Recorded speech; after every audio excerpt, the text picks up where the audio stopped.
decorum, Chairman. Okay, thank you, thank you. Okay, let's kick off as it's gone 2 o'clock. Welcome everyone, and also welcome to two friends from Ernst & Young who are here to observe because they will be involved in the audit in the coming year. So sincere welcome. Okay, just doing the the usual here on the fire evacuation, etc. There are no fire alarms scheduled for this afternoon. Therefore, if the fire alarm sounds, please evacuate the building immediately. The fire exit is located to the rear of this room. Go down the stairs and meet in a saturated war memorial park. Umbrella. Okay. Okay, we have apologies. Only Councillor. We've got Councillor Gardner, apologies, and as Vice Chairman, I shall replace him as Chairman for this meeting. Do we need a Vice Chairman or just a Chairman? No. Okay. I'm told we don't really need a Vice Chairman, which puts me in my place normally. Right. Any declarations of interest? Good. So item 3, urgent matters. I'm unaware if there are no urgent matters. Yeah. Item 4, minutes of the meeting held on the 9th of December 2019. I note that since then the composition of this committee has changed a bit because of something close to one or two people's hearts, the proportionality. So that those who were at that meeting, is this a fair and accurate representation of that which occurred? Yep, okay, good, splendid. On to the substance of the agenda, item 5, the recommendation tracker. There's actually nothing to report on the recommendation tracker. So we'll move straight to item 6, which is the property investment strategy. Ellie, is Oliver not coming? He should be. We're expecting Oliver to be here to be available to present the property investment strategy. Would you mind if we took it out of sequence to give him to the next report? Yep. Okay, what we'll do is we'll carry on with the rest of the agenda, and should Oliver arrive, we can then take that later. So that puts us on to item 7, summary of investment income, which we're invited to note. Noted? Yep. And just a comment to say that's looking good. Yeah. So on to item 8, the investment strategies. Dean cannot be with us because he's ill today. So I think Philip will take over. Thank you, Chair. I'll just do a quick run through for you of what's included under this paper. There's actually here for you 2 draft reports that are going to be going to Council. So they come to you for comment first, please, and then they'll go on to Council at the end of February. One is covering the Treasury Management Strategy, and the other one's covering the Capital Investment Strategy. As noted on the front, both of these reports, there may be changes to them because they're linked as well to the capital programme, and the capital programme is going to Cabinet in February, and if that Cabinet changes some of the recommendations there, that will follow through into these reports. But we'll make sure that any changes to the report are highlighted to you when it goes to Council. So what you've got in front of you is, as best as we know at the moment, the position. So if I just start with the capital investment strategy. So basically this is so I'm looking at starting on page 30, the capital investment strategy, page 38 effectively. 38. Okay, there's a statutory requirement the council has to produce details of what its capital expenditure is, showing how much is affordable, how it's going to be financed, and what the council's investments are.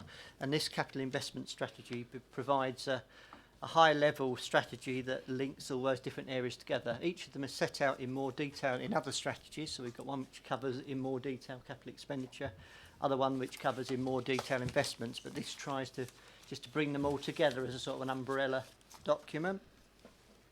And it sets the framework within which council officers will operate during the year. So I think probably the easiest thing to do is if you just look first of all at table 1, which is on page 38, as a sort of summary for you. That's showing what the council's capital expenditure plans are for the next 4 years up to 23-24. So you can see a total of, bottom right hand corner, £81.63 million of expenditure plans in capital areas. The report then goes on in table 3 to show you how that 81.63 will be paid for. So it shows the various financing sources of that. The report then talks about borrowing. So in section 9 it talks about the council's borrowing requirement. Basically you're asked to agree an authorised borrowing limit of £50 million, which is only expected to be used as a very maximum for short-term cash type borrowing. It's not being used to fund our capital programme. There's only £2 million of borrowing that's actually used to fund the capital programme. But it is a requirement that the council does set a limit on the maximum amount that it can borrow. So there's a £50 million borrowing limit there. And then the report goes on having a look at the expenditure and covering expenditure to the investments that we have. So table 6 shows you a summary of the council's investments, so a grand total, I'm just looking at the very last column, of £398 million of investments. You can see there that just under 100 million, 99 million is in treasury management, so sort of cash type investments. The next two, existing investment property, so that's our property portfolio that we've had for some time, and then underneath that another 33 million for the property investment strategy, the new acquisitions we've had over the last up to 2 years. And then there's a couple of smaller amounts from Money Down and from service-based loans. So altogether that shows you where the council's investments are spread out, which areas they're in. And then we go on to the...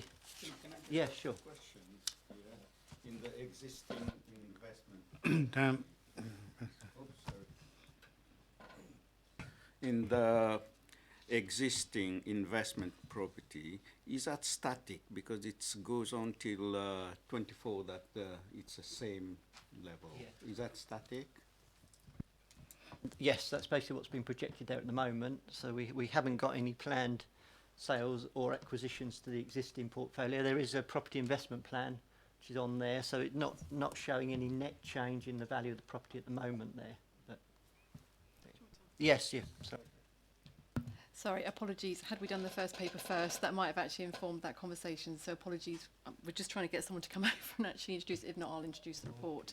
But that does address that point in there. All right. So should I pause for any other questions on that paper before I go on to the treasury management strategy? Councillor Cubitt. Yeah, sorry, if you could just, on table 6, Yep. the reduction,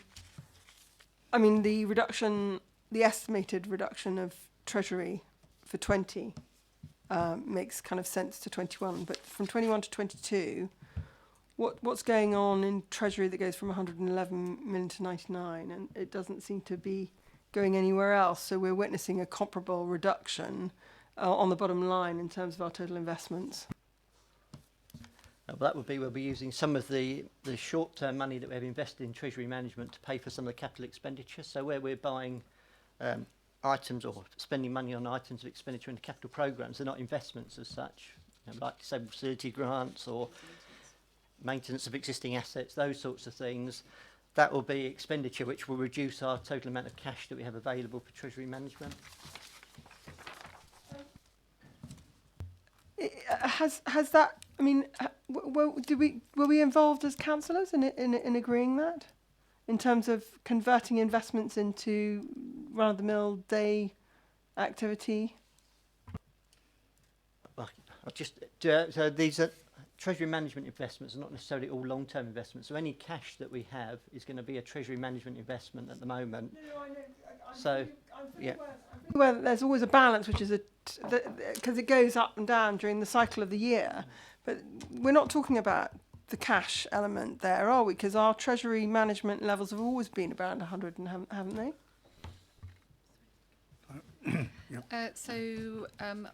As Phil said, treasury management involves we hold balances that are earmarked for capital spend until they actually come to fruition in the capital programme. We invest those as short-term investments.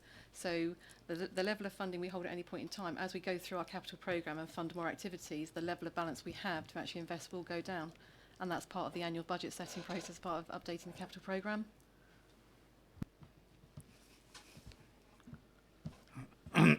Councillor Tilbury. Well, thank you, Chair. Yeah, I notice on the Basingview investments, we're looking at investing £25 million roughly in the next few years. But many down, we're looking at investing sort of 4 million over the next probably 5 or 6 years. Yeah, we're supposed to be building rather a lot of houses on there. I mean, I know in the local plan, they're now been pushed back probably into the post 5-year period. But you know, you'd think we'd be investing a bit more than that on roads if we were actually trying to build all these thousands of houses. Right, so the Basingview investment, most of the expenditure there is going to be around the new building for Eli Lilly, so the new schemes, the capital schemes that are going on Basingview. The Many Down investment, what we have shown there is some of the financing that's done of the sort of shorter term arrangements. So we've got the Many Down Garden Communities LLP.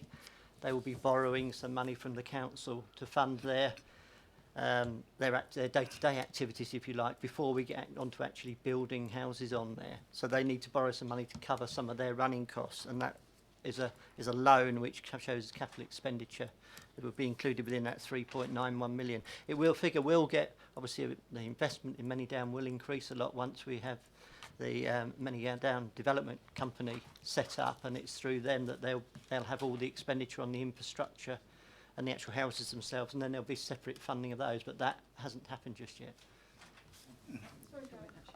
Sorry, the more I think about it, the more now I've always understood. So I just like to, because I'm just looking at this 90 million figure, and I never ever recall seeing this.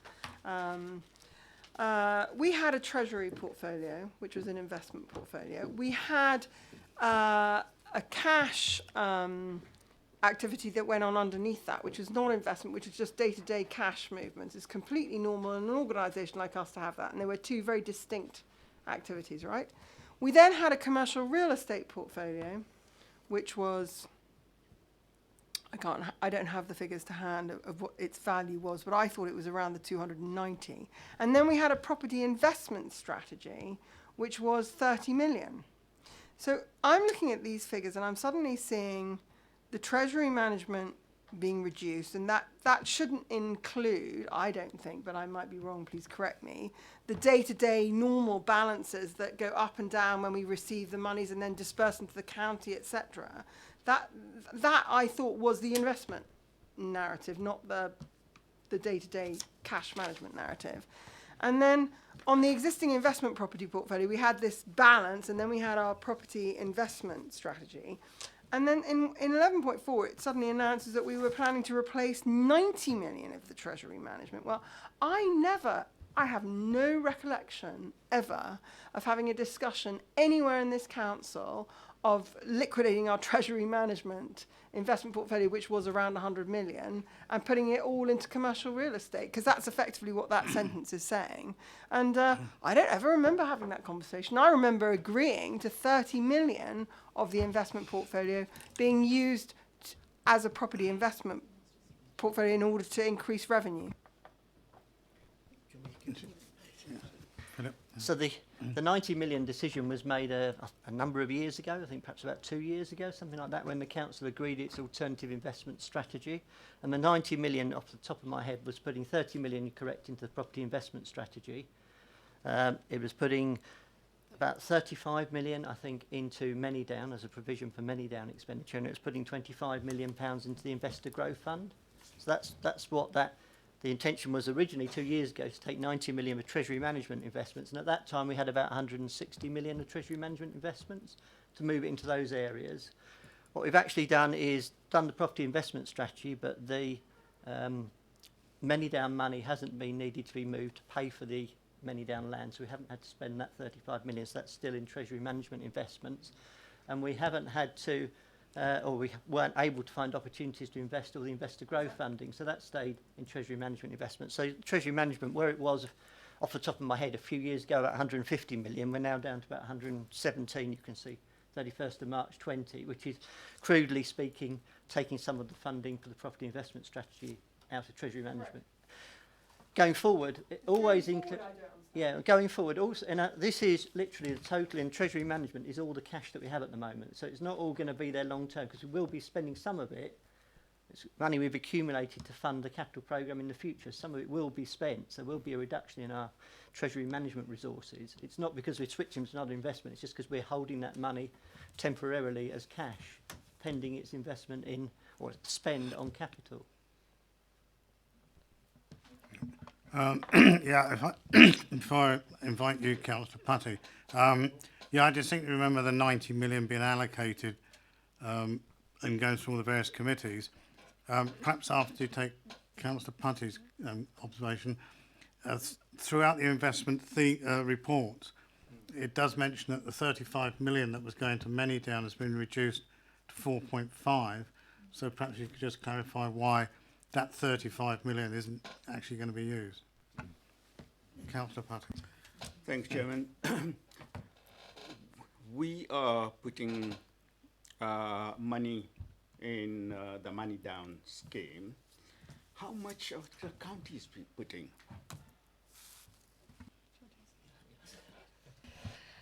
So in terms of this opportunity, so the money that's actually in here, as going up to £4 million, as part of the setup and the agreement that we have as part of the LLP, and then going forward, the development company, is that these companies need working capital to get up and running, and they can borrow it from a whole range of sources. We have the opportunity, alongside the council and its other funding partner, UNC, to put money into the actual companies and get a substantially higher return on that money than we otherwise would have done. We can choose not to put this money in. This is not about us funding the actual scheme itself. This is about our opportunity to get an investment return.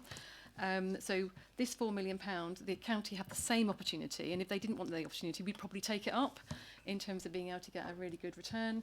But this is not about, this is about the working capital to get the companies up and running. This is not about us, the county and us going forward have a 50-50 share in terms of the LLP, and then obviously we have a 50% share in the actual joint venture with UNC. I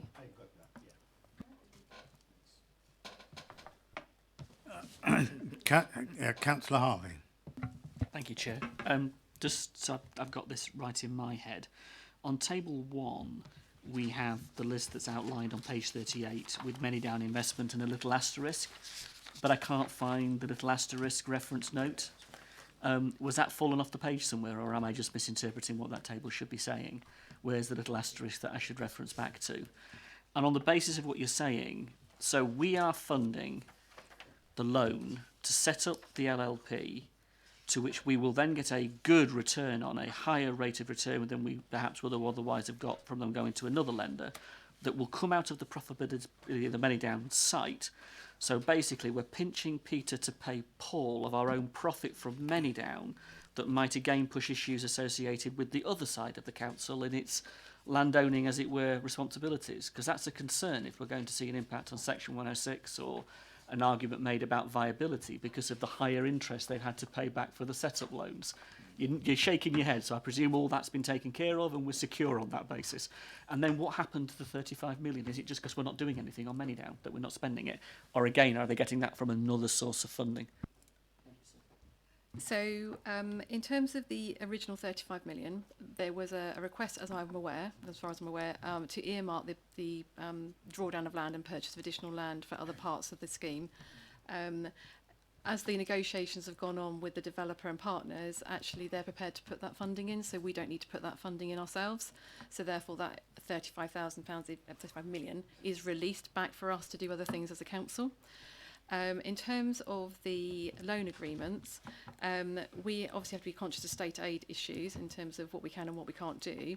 So the cost would be incurred anyway. So I get what you're saying. It's it is incurred, there are a number of opportunities in terms of people who can actually take on that loan. What we're saying is that for state aid purposes, we have to charge a certain amount of interest. So, and it's risk assessed. So we're not overcharging for it. It's an appropriate repayment on the loan, and it would be probably similar to what they would have to pay in the market, but it's much better rate of return than we would get on normal short-term treasury management.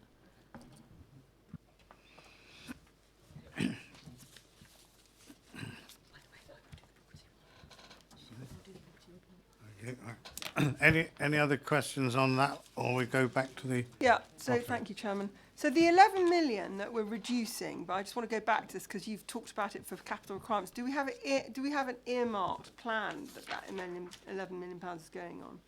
If we're factoring it into our table, it suggests that senior management has an idea where that 11 million's going. So the expenditure of the 11 million is going to be included within the capital expenditure plans. So in table 1 we've got the capital expenditure plans. So some of those capital expenditure will be financed from capital receipts, for example, that we have, which will be invested at the moment. And when that money is used to pay for that capital expenditure, it won't then be available for treasury management investment. We do hold quite a lot of our treasury management investments in short-term assets at the moment because we know that some of them are required for funding. So as we get on later in the report, there's a pie chart that shows that some of it's in short-term investments and liquidity cash. That enables us then to use that money to pay for capital expenditure. But you can, the capital financing table that we have shows where all the capital financing is coming from, which is table 3. For the capital programme. But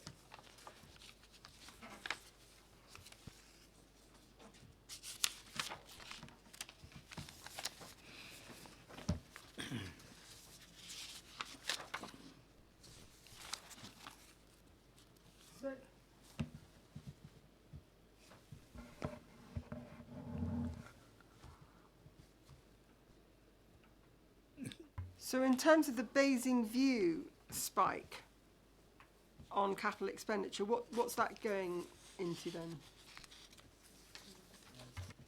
that's mainly the Eli Lilly building. There's £24 million budget for that.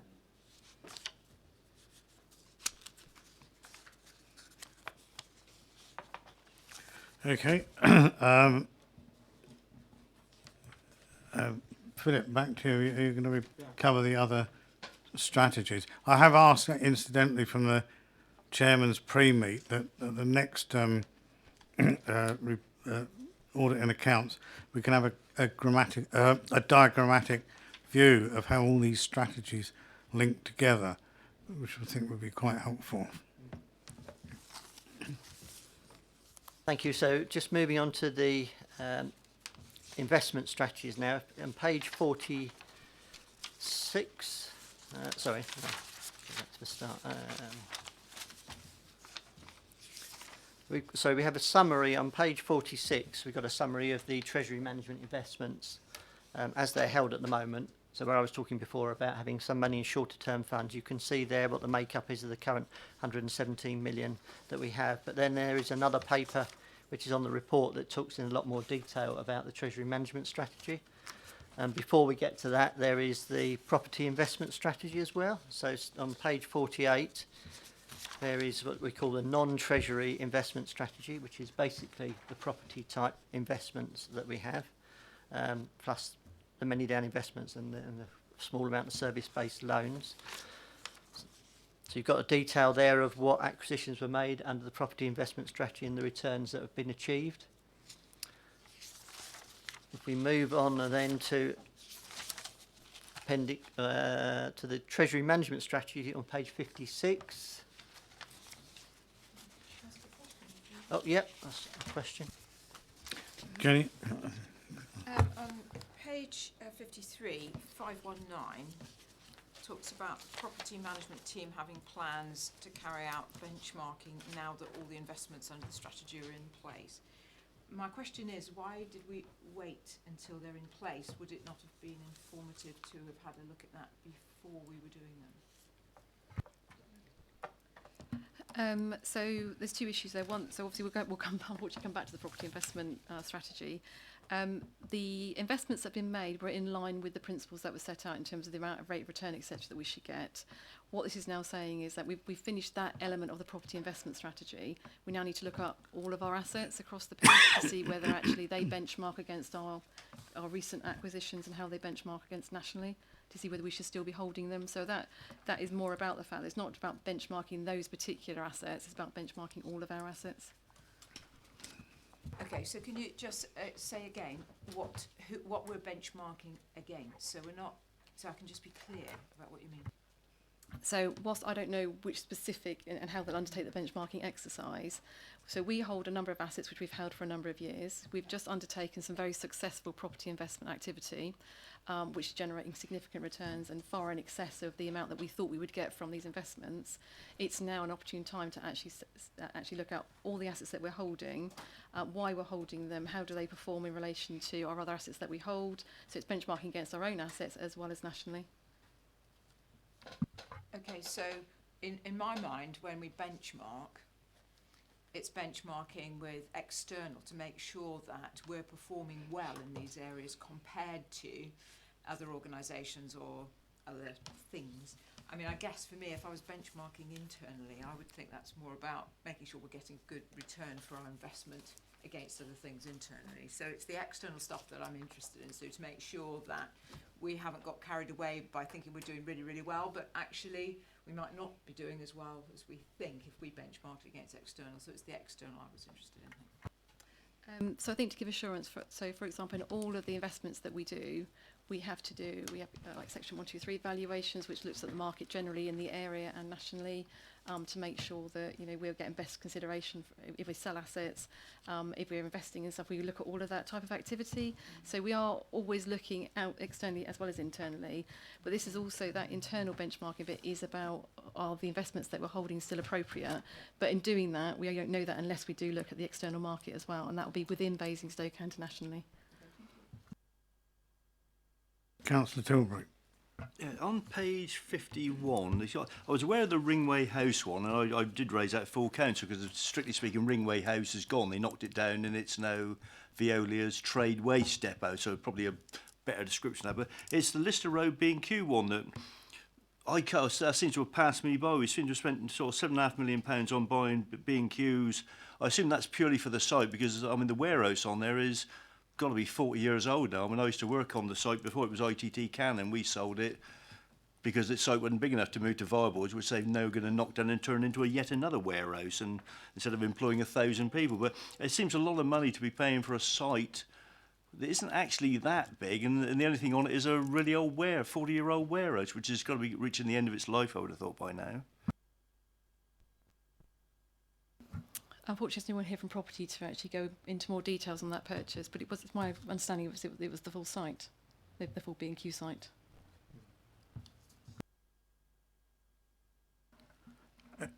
Is that okay, Councillor Tilbury? Yeah, I'm looking at that because it must have been fair. Do you know roughly when this was? I don't seem to have. I mean, I've not been on all in accounts for a while, but it sort of seemed to have passed me by. This completed just before Christmas. Okay, back to you, Philip. Sorry, Chairman. Can I just ask more questions? That's really on 116 on page 45, and then 6.2 on page 53. Invest to grow, 25 mil, and 8.9 mil has been made. And 6.2 saying that fund has now been closed. So what happened to the rest of the money? Because that really, and who are the development companies the loans are being made to? So the Invest to Grow was basically a fund where we were looking to invest 25 million of the council's funding that would have been in treasury management into loans to companies to help them develop, and in return for that loan they'd pay us interest, and then they'd pay us back the loan when the development was completed. The only investment that we've managed to find that was appropriate was the Eli Lilly scheme. So we're helping to put 9 million of funding into the advanced funding into that scheme. So as it's being built, we're helping to provide the funding to pay the contractors and so on during the construction stage. That will be repaid to the Investor Grow Fund when the construction completes, which will be later this year. And at that time, it will then be replaced with funding from the property investment strategy, which will then acquire the whole asset and released out then to Eli Lilly, and then we get the extra rent income as part of the property investment strategy. So the 8.9 is being used as temporary funding for some of the build works for the Eli Lilly site. And the balance of the money is still in Treasury management as it was to start with. It was never actually managed to be invested externally into other companies. The only one we found was Eli Lilly, which the council's involved in as the deal. Okay, you carry on, Philip? Yep. I was just going to go through now the Treasury management strategy. So again, this is a draft report that will be going to council. So it starts on page 56. Basically, what the report is doing is reporting that we will have next year forecast average balances of 129 million. Sometimes it'll be higher, sometimes lower, but that's the average throughout the year, and that will give us a return of investment income of 2.6 million, which is average return of 2%. Some of the investments generate a higher amount, some produce a lower amount.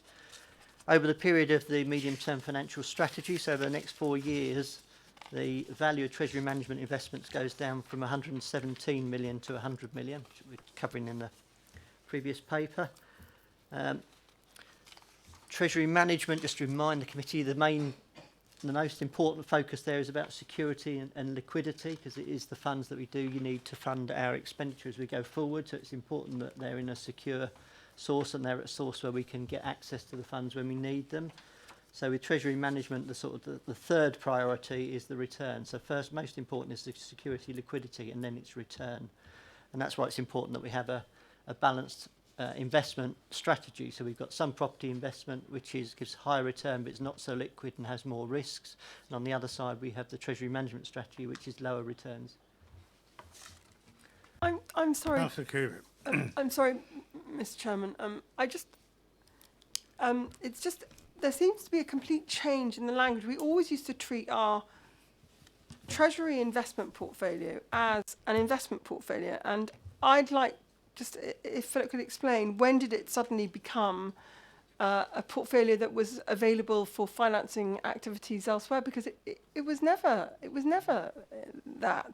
There was the short-term cash position, and then there was this Treasury investment, and it was separate. And yes, we agreed to release 35 or 30 originally to the property investment, but I never remember ever discussing the Treasury investment portfolio as they're available to finance the running activities of the council.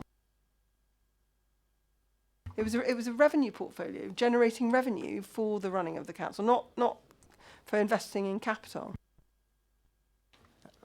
So the Treasury management has always referred to the global amount of cash that we have and management of that cash. Some is required to be kept short-term because it will be needed for short-term expenditure needs. Other amounts of Treasury management are longer-term investments, so that's probably the bit you're thinking of, but it still all comes under the umbrella of Treasury management. So some of the funds we would expect to have their long-term and never use them to fund any expenditure. They would be there to generate income. Other funds we know may only be there for 2 or 3 years because then we'll be needing them to fund our capital programme. So it is a blend of the two, and it always has been a blend of the two. Sorry, it might just be worth adding as well, as I think Philip touched on, it's always happened. It's just the change in the CIPFA Code of Practice means we now have to actually separately identify them as 2 separate strategies. So it's more transparent now in terms of all of the activity that happens.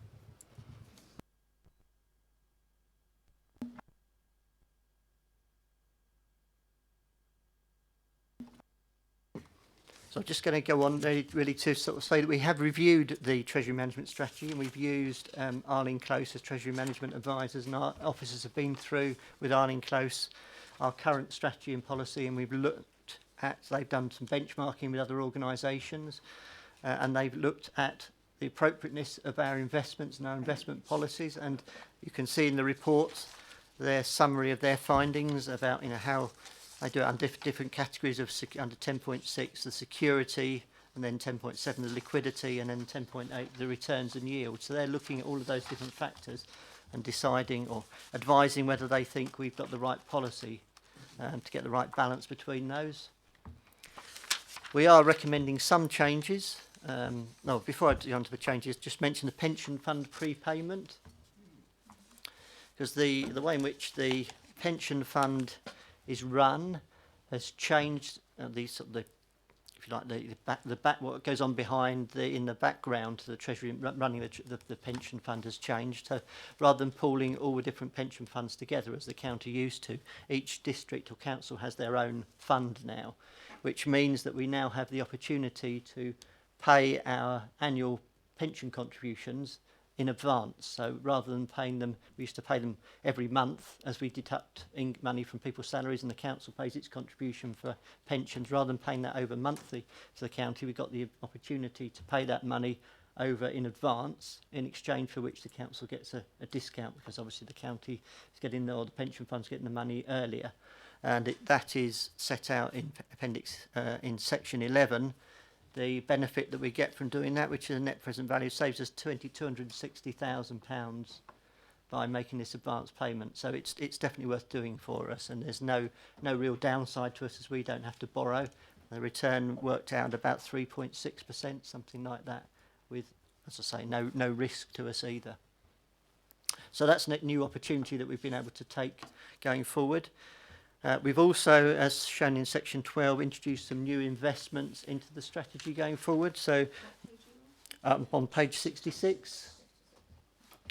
So we've got multi-asset funds which have been added into the Treasury Management Strategy, which means that we can have a more diversified pool of investment. So it would enable us to invest in some element of equities mixed together with corporate bonds and property.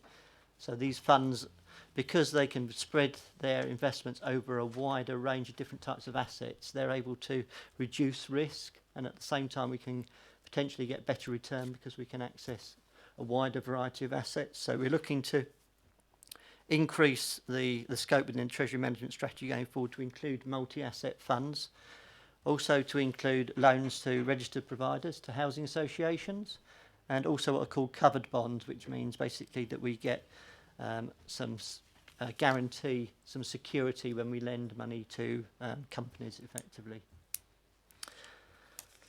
There's the Chief Officer's comments included in the report. So Sue will have had a look through the report and the strategy and be content that there's a right balance of risk and reward and prudence and security in the policy. And I think, and then attached the policy in Appendix 1, which starts on page 71, is the Treasury Management Policy Statement, which again has been reviewed, but it's actually the same as it has been, as it was last year. So you'll see in there's overriding policies on, well, it's got some updated interest rate forecasts, but in terms of risk assessment and Treasury management indicators, those sorts of things. Also would include a minimum revenue provision statement. So that says if we do have to borrow, which we're not planning to, but it says what our policy would be in terms of repaying any borrowing and making an annual revenue provision for that repayment, which is called the minimum revenue provision. Okay, thank you.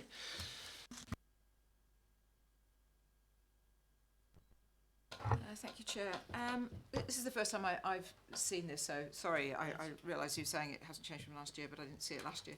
On page 80, it talks about the Treasury Management Risk Indicators in Table 4, and I was just wondering why the liquidity risk indicator, total cash available within 3 months, is set at 100 million, and what was the rationale behind it? And I'm sorry if it puts you on the spot, you have to remember everything, but it seemed an interesting number that I couldn't quite relate to anything in particular, so I wondered if you could explain. Thank you. Can I come back to you on that one, because I'm sorry I can't remember the detail of that.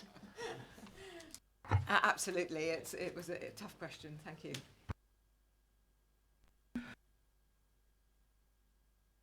Oh, on the pension fund prepayment, I seem to recall Hampshire some years ago invested in one of his, was his name Bernie Madoff, was it? One of his pyramid schemes, which lost them millions and millions of pounds of our money.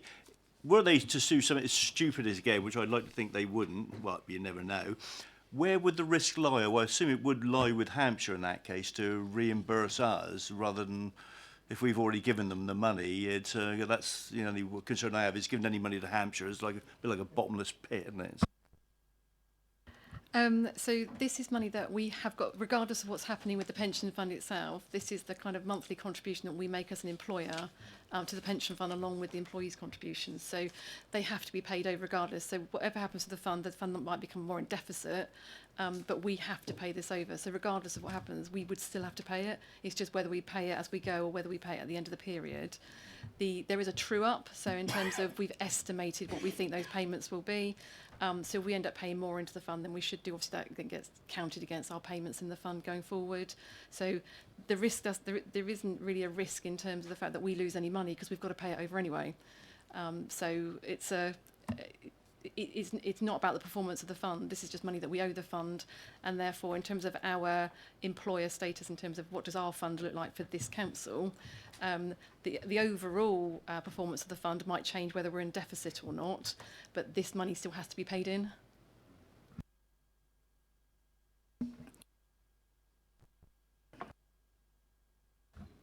Thank you, Chair. Just to take us back a little bit to the benchmarking issues that we raised earlier on, will we as a committee get some information and reports on both internal and external benchmarking? I'm thinking not just in terms of general investment, but also when we do get to talk about the property investment as well, because benchmarking is quite an important part of the control processes, and one of the things that we have to do is satisfy ourselves that the control processes are adequate. And so I would personally be very interested to see not just the outcome, but also regular progress updates of what we're going to do about benchmarking internally and externally and the results of that, because I think we fall short of information about our control processes in this committee. Certainly the governance process allows for a quarterly meeting back to Audit and Accounts Committee, so we can certainly feed that into that process.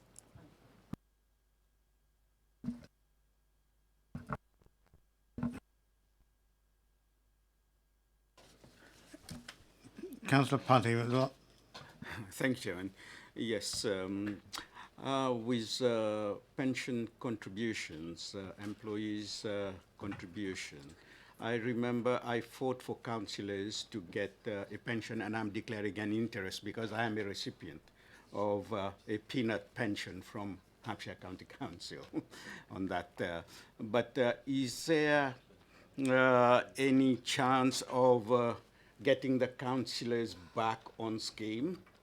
Because some of us, actually, like for me, I am going to do practically a quarter of a century coming this year, although I'm not going to go back and contribute to it, but others, if they can contribute. Is there anything in that particular area?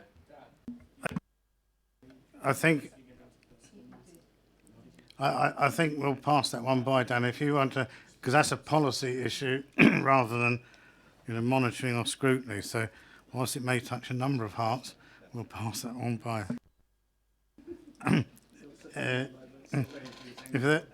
If there any other points on these strategies, because we'll now revert to item 6, which Sue is going to cover on the property investment strategy. Yes, thank you. Apologies from the head of property and assets. I thought that I was introducing the report, so I will. So as part of the property investment strategy that was approved by council in 2017, it is a requirement to bring effectively an annual property plan to be approved by council in February, but it obviously comes to Audit Accounts Committee for any comments or recommendations in terms of the update.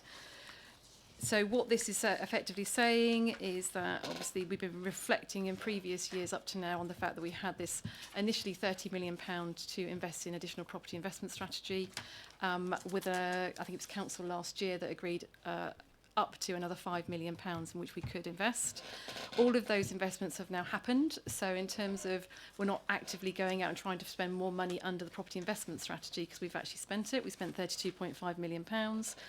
What the report touches on is that the original intention was to receive £1.7 million worth of return on those investments. We're actually going to exceed that by just over 600,000, and receiving about £2.31 million. So it's been very successful in terms of what it's managed to achieve. I think what the property plan is now reflecting on is that there's now the plan for the next year is obviously to pause, to actually look at all the assets that we own, to do that benchmarking work, look at the disposal programme, why are we holding assets, do we want to dispose, do we want to actually hold it for regeneration. So there's a whole piece of work around really understanding our current asset plan, and then what's been quite clear is that the first £2.5 million that we make from any asset disposals has to repay the additional £2.5 million that we spent as part of the property investment strategy. So the report really is talking about how well the strategy is done in terms of what the money was allocated for, but then touches on the fact that we need to review our overall property strategy, which includes the investment strategy as well as the disposal strategy. So basically, some of the terminology that's used in here is like the rebalancing of the investment portfolio, which is, again, just because we hold £260 million worth of assets, are we holding them for the right purpose? Are they giving us the returns we need? And there's a clear recommendation that unless a particular exemplar scheme comes forward, what we should be looking to do is actually recycle within our property portfolio, i.e. looking to generate cash for further investment. And so basically what it's saying is for this year, we're looking at a rebalancing type process and really understanding our assets, redoing the actual strategy itself, as well as making sure that the assets we hold are being held for the right purpose.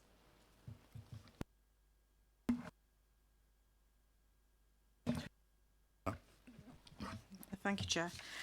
A couple of things, really.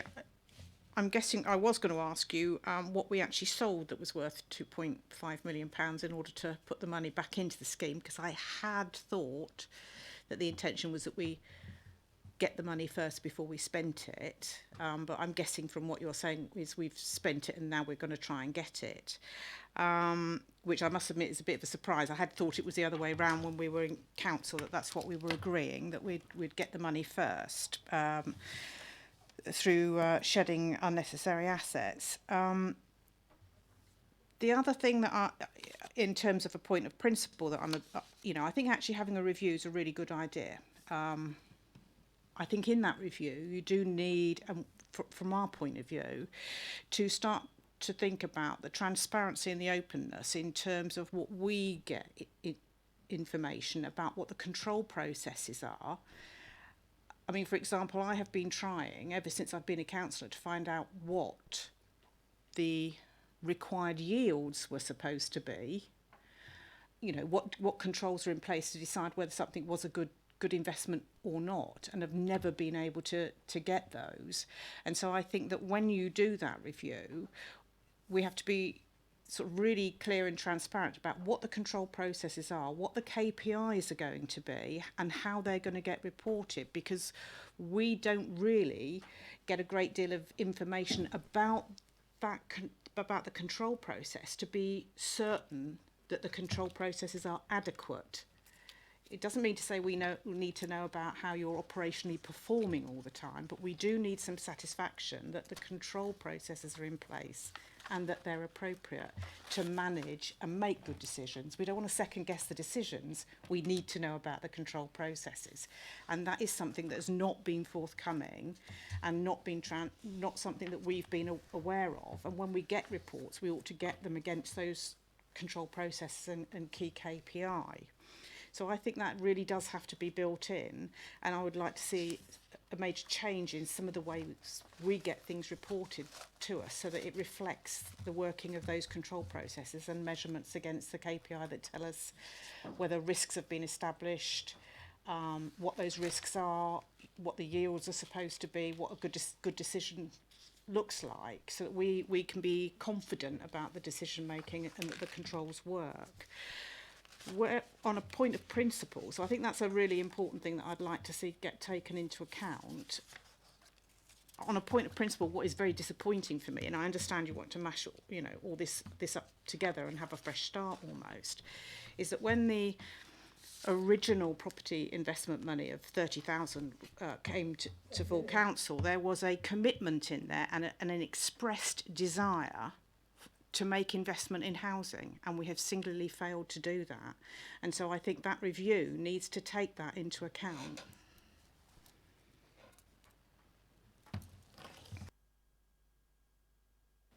On the first point around controls, obviously internal audit have just finished their property investment strategy audit, so that should be on the audit information that comes back to this meeting in March.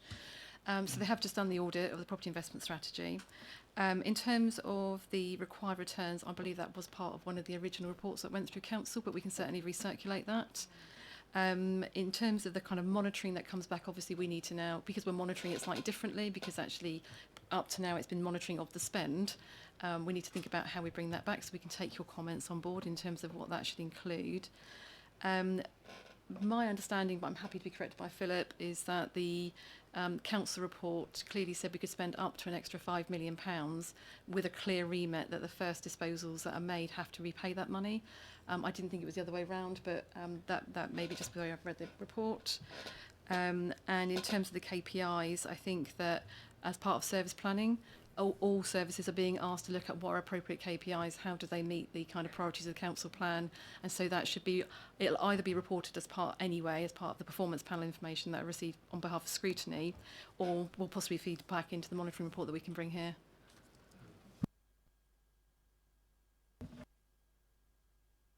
Did you want to add to that, Philip?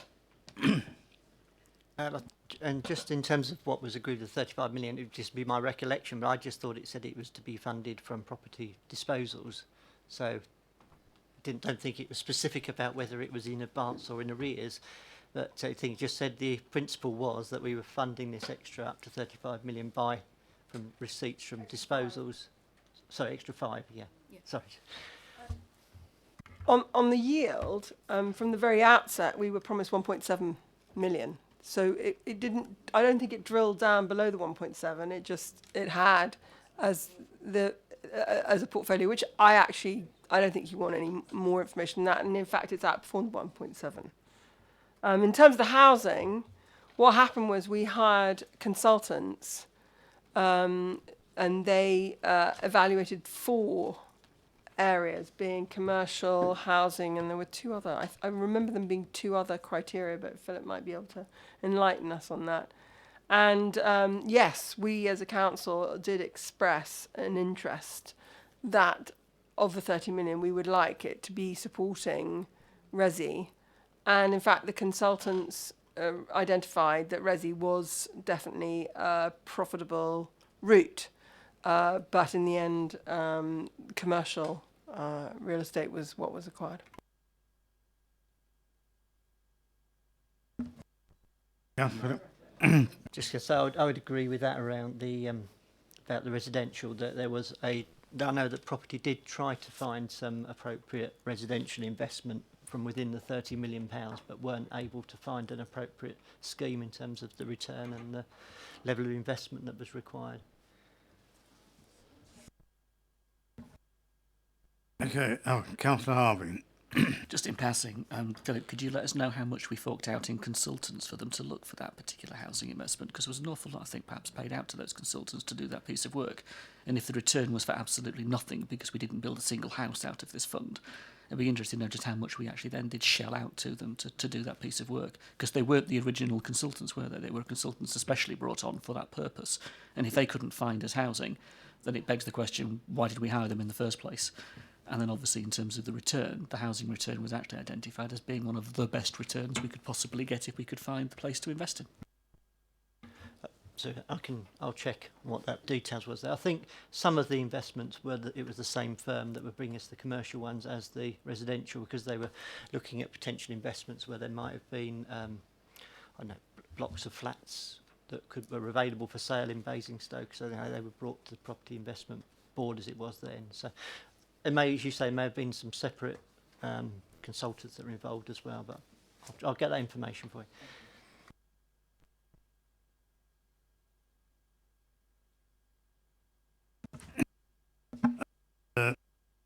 Sue, any other points on that? Okay. Moving on. I've just lost my front page agenda.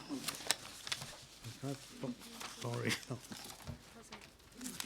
No, we're on to item 9. Thank you, Councillor. Oh, so much. Ta-da. Right, thank you. Yes, item 9, the Housing Benefit Subsidy Certificate Report. I'd just like, as chair of the committee, to highlight the fact that looking at the page of the areas identified, etc., this is indeed our best ever performance, and therefore thanks to the team for the efforts that they put into that and the success they've achieved. Other than that, anything to... Just a very brief word. So this is basically the annual audit which we have to have completed. It's not done by our friends at Ernst & Young. It's, who did this one? This was KPMG. So they do effectively an audit for the government department to make sure that they can confirm that we've spent the money on housing benefit correctly and that we're reclaiming the money correctly. So the report gives the details there. As the chair said, only a very small number of errors were found, 10 errors out of thousands which would be going through each day, and out of spend of 41.5 million, this was less than £2,000. So just to assure you, it's been corrected, any of the errors that were found, but we didn't need to even resubmit the claim. So we were overall pleased with the report. Thank you, Philip. I should add that although there were restricted papers on that particular item, there was an email a few days ago to explain that, in fact, it wasn't restricted. This is in the public domain, so that's fine. Okay, moving on. Oh, sorry. Councillor Vogt. Thank you, Chair. It really is a very good report, and the errors are very minor. I just wanted to ask, because the paper didn't point out whether there was any views about supporting systems and processes to eliminate even those minor errors going forward. Were they the kind of errors that we could do anything about to help staff in the future, essentially? Thank you. I did ask that exact question myself, and on this particular occasion, these are it's just because there are so many transactions that go through. These are unrelated, and they're small errors that were made. Sometimes, it's a pound or something like that. Yeah. So unfortunately, it's just a small amount of human error that you're going to get in it. And the team do work to a very high level of accuracy, and there wasn't anything consistently going wrong that we could really learn a lesson from for this. Councillor Tilbury. Yeah, thank you, Chair. Yeah. I mean, I agree with that. Over the years, we've had a few errors, and obviously quite minor there. I think the elephant in the room is the fact that we're spending or redistributing £41 million worth of housing benefit, which is enough to build several hundred council houses, which I think would probably be a better use of the money. Thank you. Thank you. Okay, moving on to item 10. Now, just before you get underway on this one, can I declare that I, as a ward councillor, I have been directly involved in the matters relating to the pink papers. It's not an interest or anything like that, but I do think I should just say that to the committee as a ward councillor. That's been something that I've been involved with, and I'll leave it there. Okay, thank you for that. Yeah, item 10. Now, this does have pink papers which have been confirmed are restricted. So, if we're going to simply accept the report as is, we don't need to go into closed session. But if you want to specifically discuss the pink paper, we then need to go into closed session. Your views? Accept it, Chairman. Okay. Okay, so we can proceed on that basis then. Okay, just carry on. Okay, so that's noted. Okay. Councillor Harvey. Can I just thank the officers for the professionalism in which the way they dealt with that? I think we all agree with that. Thank you, Councillor Harvey. Jackie, I think you sat there so calmly. Onto item 11. Yeah, item 11 again, it is just for note that in the period since the last meeting we have had no major data breaches that we've had to report to the ICO, so again just of note. That's noted, Chairman.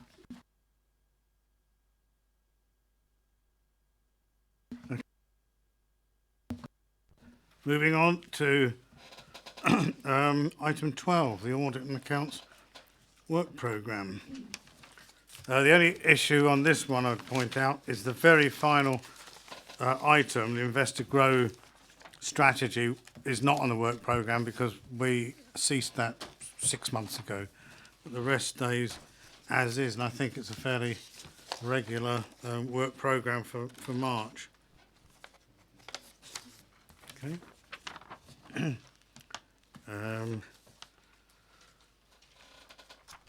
We don't need to consider item 13, exclusion of press and public. We've covered items 14, which were the restricted and then the non-restricted.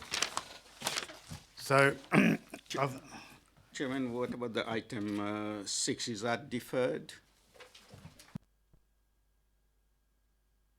we just, Sue covered that. We reverted to that Yeah. Okay, thank you. a short while ago. Okay, in which case I declare the meeting closed. Thank you all. Thank you.